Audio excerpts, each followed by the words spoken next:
So what this is really all about is adapting to changing context in our country and in our world. It's about thinking about how do we move beyond the traditional models of how we've worked in the past.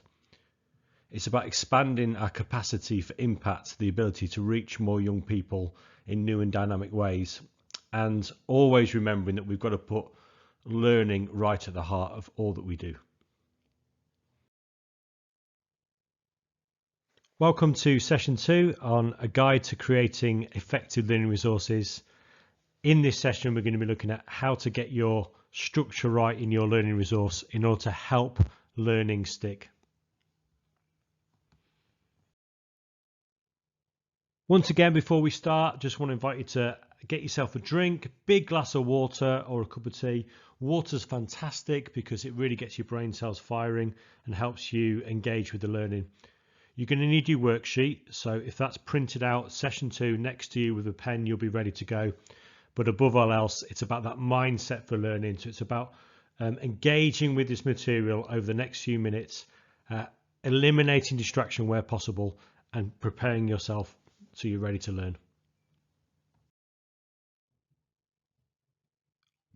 In the last session, we looked at the basics of remote learning, and in this session, we're going to focus on how we actually structure the learning resources that we create to get maximum impact with students. We'll start by having a bit of a mantra reminder, so you'll have to remember those 4 S's that we talked about in the last section. Then we'll look at structuring any learning resource. The 10-2 method, which is a really important thing to grasp hold of if we're going to be creating anything or teaching in any way. And then we'll finish by looking at 4 ways that we can engage students, even in independent learning.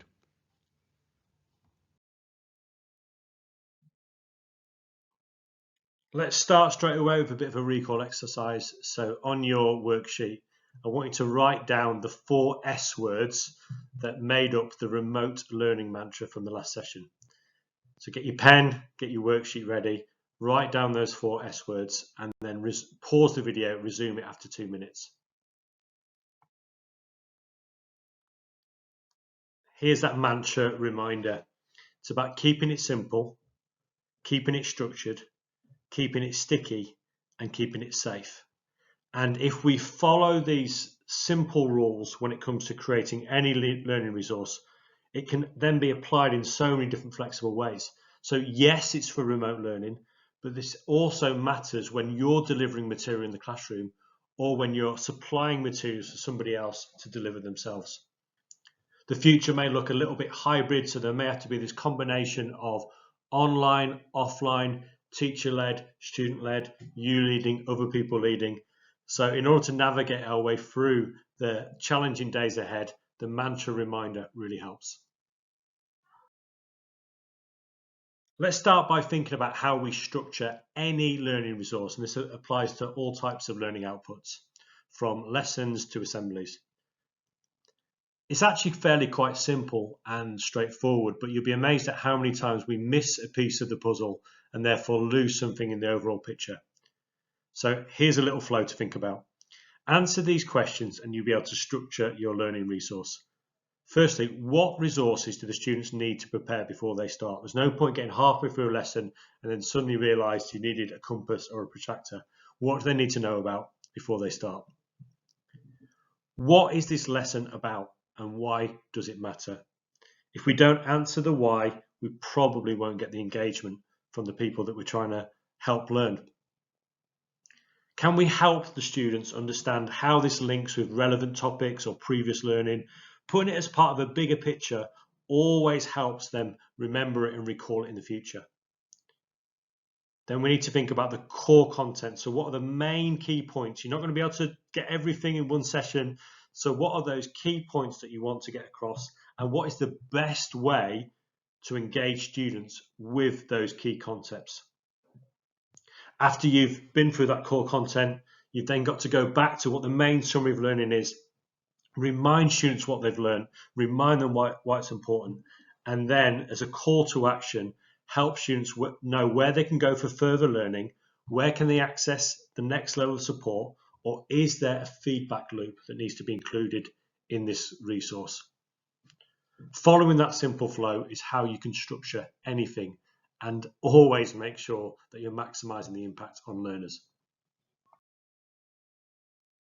Oak National Academy gives you some great examples of very clear, simple session structures. You can see in this slides here, you can see just so clearly how the learning links together, what the student needs to do next. And I just love this thing at the start where it explains so clearly what the student needs to bring to the table. In particular, that enthusiastic learner head. What a great phrase. Just to focus in on the idea that we have to have clear links with prior learning as part of our structure. You can see from this science lesson here how simply it just communicates in one slide what they're learning now, what they've learnt before, and what's to come. This is just so important if we're going to make learning stick.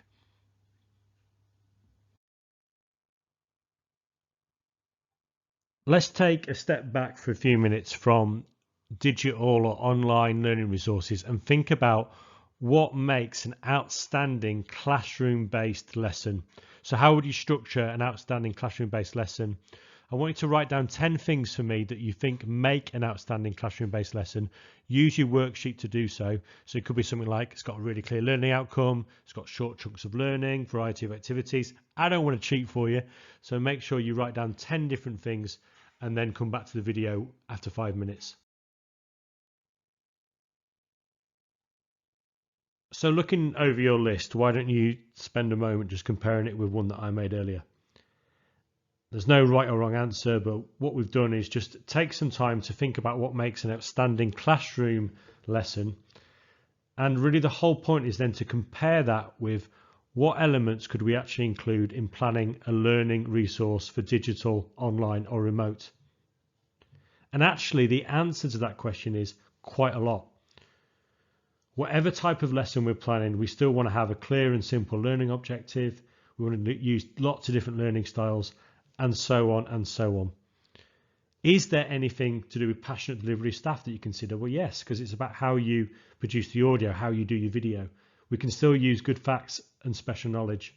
We can still make interesting, engaging activities, which we'll look at in a few moments. So whether online or in person, the structure of our lesson really matters. Let's go a bit deeper now and consider the 10-2 method. Well, did you know that the human brain can focus on average for no longer than 10 minutes without needing a break? Some people even less.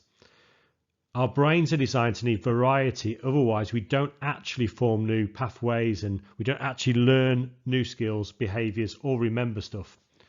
So the 10-2 method in teaching is thinking about this. For every 10 minutes of instruction or input or core content, we need to allocate at least 2 minutes for the students to process and respond to it. 10 minutes input, 2 minutes output. That's the 10-2 method. And for a remote learning resource, there's 4 main engagement types that we can think about that will get us that response and get us that 2 minutes at least to allow students to process and respond to what they're learning in the hope they'll remember it more. The 4 engagement types are learning tasks, reflection questions, interactive quizzes or surveys, and fun elements. So let's look at each of those in more detail now.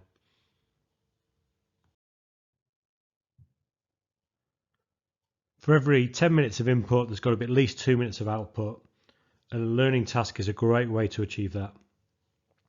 If you're planning a lesson online, offline, anywhere, you've got to think about how you really use learning tasks to your advantage. Is what you're asking the student to do moving the learning on, or is it actually just busy work? Is it clear what they've got to do, or have you given too vague an instruction so they're not actually able to interpret your instructions clearly? Have they got the resources to do it? So for example, are you asking a student to cut out a shape but you haven't told them at the start of the lesson they need a pair of scissors? That can just delay learning and prevent the learning sticking. How are you actually going to motivate the student to engage with what you've got to do? So is there a really compelling why, and is there an expectation that they're going to have to do it and what feedback's going to be given at the end of it? How long do you expect the activity to last? 2-minute activity is very different to a 10 or 20-minute one and will require a different level of engagement from the student. Engagement number 1, learning tasks. Giving space for answering brilliant questions is such a good way to engage learners, and it's engagement number 2. Research has found that most teachers wait only 0.9 seconds before seeking an answer to a question. They really obviously don't like that awkward sense of silence. And this just brings into sharp focus the idea of thinking time versus non-thinking time. Research suggests that on average it takes 3 to 5 seconds for a human to process and answer a question regarding idle information. So that's like your name, your birthday, your age, something that's just in them. It takes between 5 to 7 seconds to answer a question regarding short-term memory recall. So for example, what did you do last night? What's the author of the novel that you're reading at the moment? It takes 10 to 15 seconds for a human to process an open-ended question. So what are your core values? What's the meaning of life? And another 10 to 15 seconds to actually begin to formulate an answer. So that's 15 seconds to think about the thinking, and then 15 seconds to actually start to think what you're actually going to say. So using effective questions is a massively brilliant way to engage learners, but it also comes with a caveat that you need to pace it right.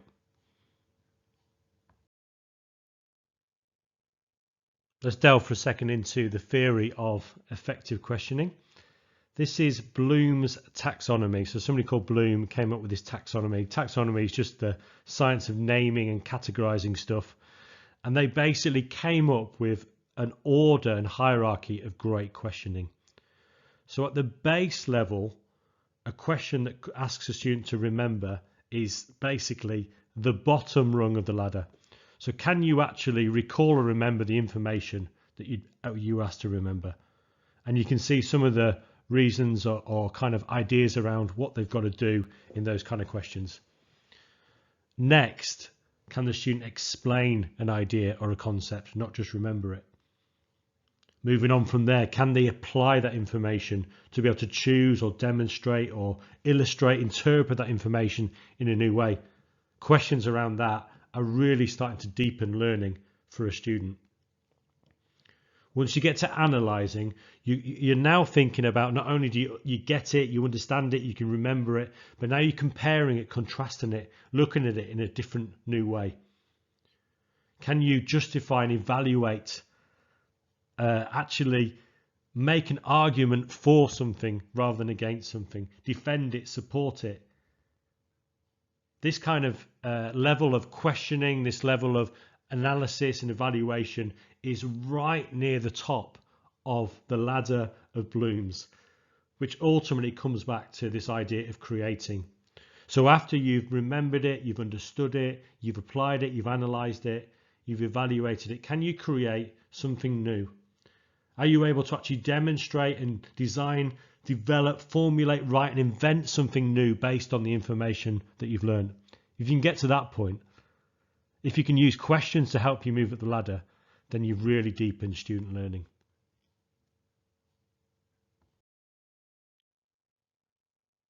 Using questions in pre-recorded material or remote learning resources or resources that you give to somebody else is obviously really important. We need to question our questions. Keep your wording concise. Make sure that question is simple and clear, and use as few questions in one go as possible. Don't have a slide filled with here's 27 things that you need to answer, because they'll lose a sense of importance of each question and just blitz through them without really thinking about them. Or worse still, they'll skip out on one altogether. I think being clear in how you expect the student to answer is important. So do you want them to think about it, talk about it, write about it, or create something with it? What output do you want from the question that you're asking? Engagement type number 3 is all about using interactive quizzes and surveys to engage learners. Obviously, if you're in a classroom, you could do this with lots of people, but you can do it using digital technology when a student's on their own. There's loads of quizzes online that you can draw in, or you can create one using PowerPoint. On Microsoft Teams, there's this great thing called Forms where you can actually insert a survey into a PowerPoint. You can access that survey through a link. You can embed it directly into a PowerPoint if that's the type of resource you're creating, or in a video situation like this one, you can create a QR code direct from Microsoft Forms that then the student scans with their mobile phone and links directly to be able to answer the questions or give the feedback. It's a brilliant way of getting engagement. It's a concrete way of recording feedback, and it also can anonymize data so you're not breaking any GDPR rules as well. So how did I create this quiz timer? Let's take a quick quiz to find out. Did I A, spend hours creating it myself, B, pay someone else to do it in a really expensive manner, or C, did I simply Google PowerPoint countdown timer online and then insert a copy and paste version of it so it's ready to use?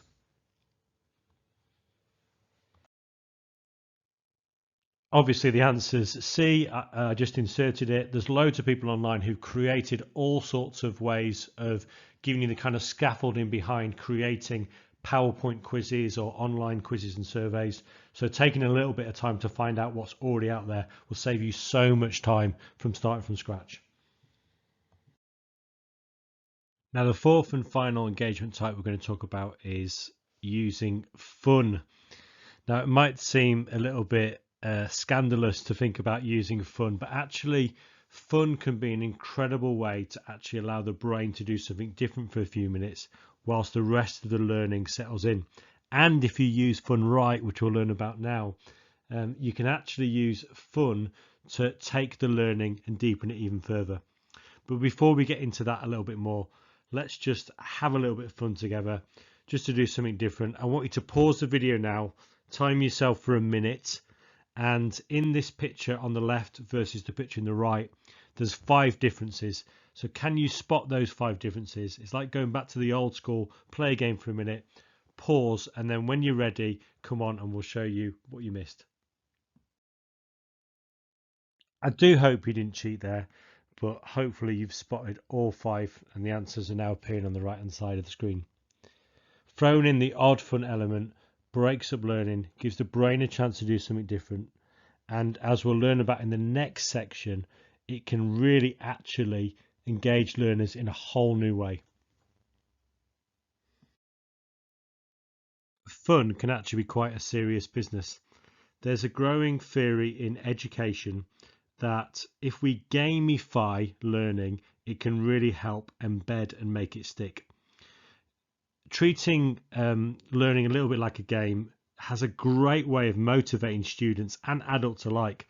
This is not just about including a complex software app or trying to invent something new, but it's about thinking about our approach to learning and can we structure it like the world of games.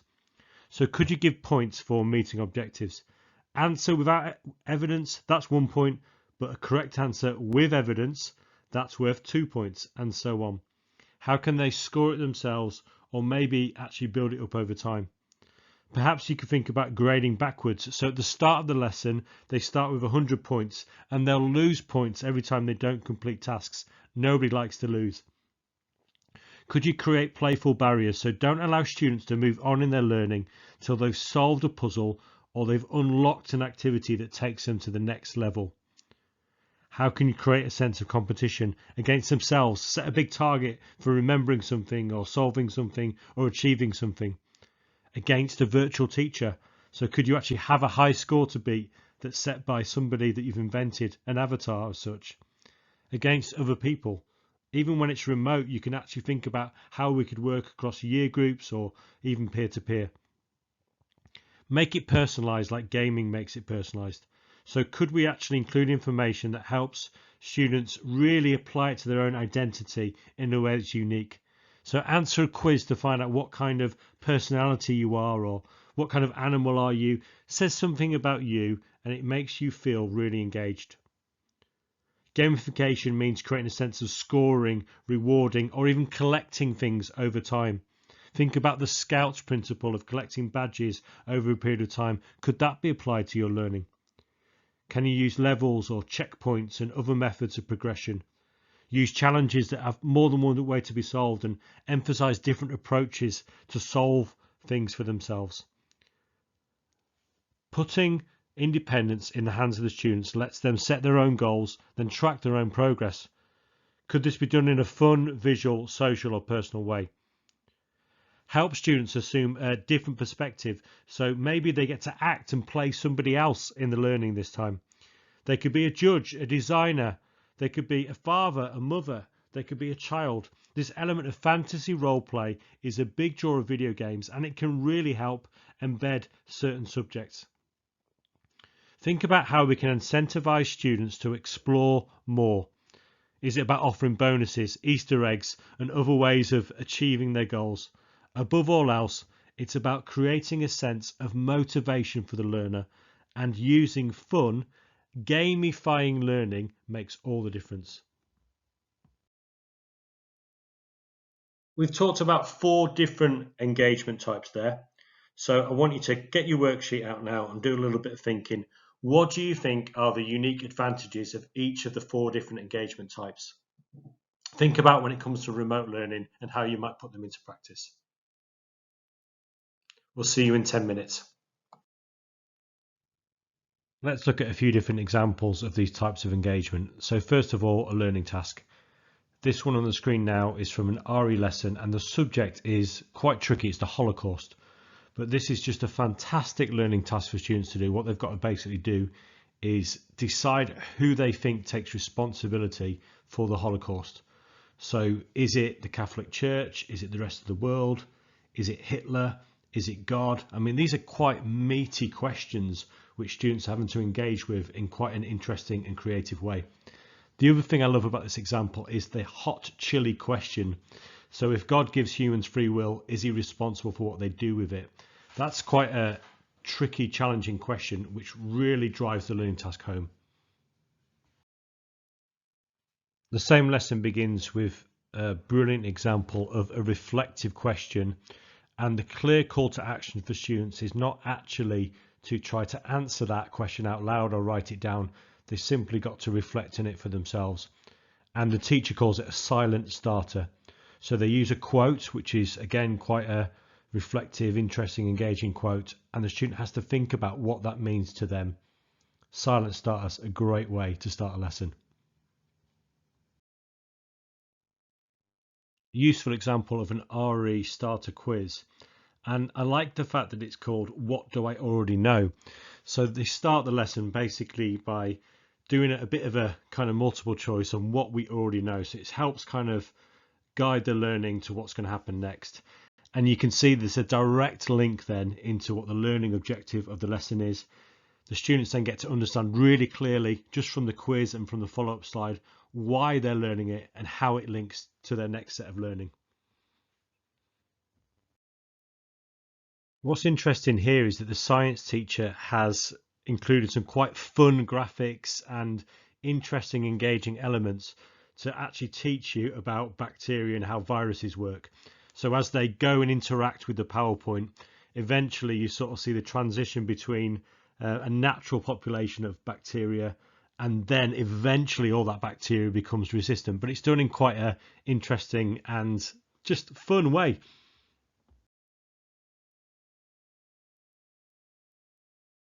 So we're drawing this lesson to a close now, and it's time to consider again what we actually learn.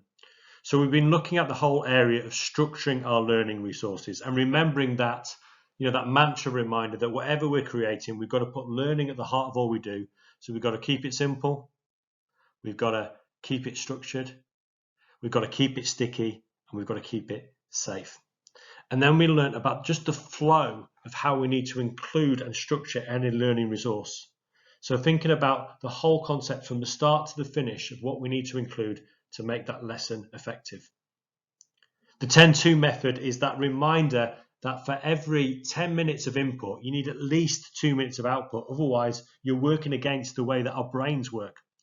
And there's 4 engagement methods that we can actually use to break up that learning. So we talked about the whole idea of basically learning tasks, using effective questioning, interactive quizzes and surveys, and last but not least, the use of fun elements. All of this brings together this idea that whatever learning resource we're going to create is going to be something that actually helps the student remember what we're trying to teach them and helps them move forward and progress in their learning.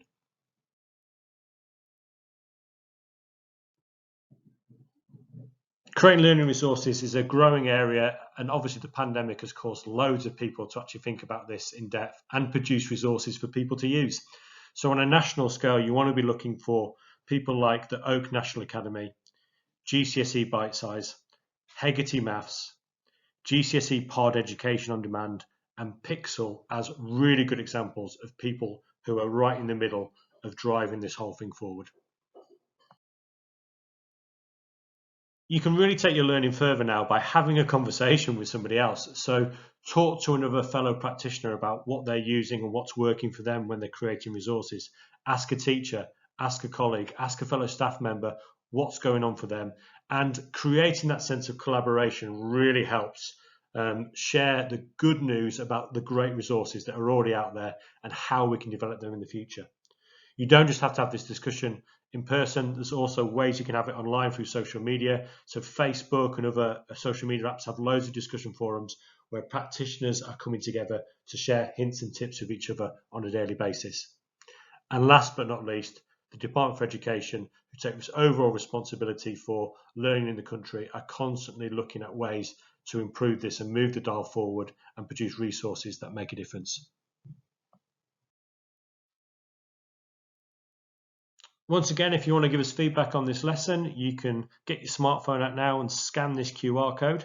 If you scan the QR code, it will take you straight to a internet connected survey where you'll be able to fill in a few short questions. Let us know what you think, and we'll see you next time for the next session.